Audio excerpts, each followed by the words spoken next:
દાહોદમાં સરસ્વતી શિશુ વિદ્યાલય મંદિરમાં સંત નિરંકારી ચેરિટેબલ ફાઉન્ડેશન દ્વારા સમર્પણ દિવસના ઉપલક્ષ્યમાં રક્તદાન શિબિરનું આયોજન કરવામાં આવ્યું હતું, જેમાં આજુબાજુના ગ્રામ્ય વિસ્તારના મોટી સંખ્યામાં લોકોએ રક્તદાન કર્યું હતું. રક્તદાન શિબિરમાં 200થી વધુ યુનિટ રક્ત એકત્ર કરવામાં આવ્યું હતું. ઝાયડસ હોસ્પિટલ અને રેડક્રોસ સોસાયટીની ટીમના ડોક્ટરોએ સંત નિરંકારી ચેરિટેબલ ફાઉન્ડેશનનો આભાર વ્યક્ત કર્યો હતો. રક્તદાન શિબિર સાથે સાથે સત્સંગનું પણ આયોજન કરવામાં આવ્યું હતું. અંતમાં દાહોદ ઝોનના ઇન્ચાર્જ ભૂપેન્દ્રભાઈએ પધારેલા બધા લોકોનો આભાર વ્યક્ત કર્યો હતો.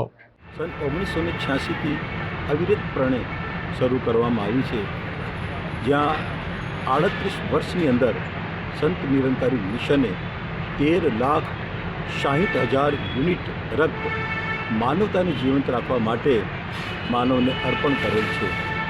આજે પણ સદગુરુ માતા સુદીક્ષાજી મહારાજના આશીર્વાદ અને આદેશ અનુસાર આપણા દાહોદ જેવા વિસ્તારમાં પણ આ રક્તદાન શિબિરનું આયોજન કરવામાં આવેલ છે.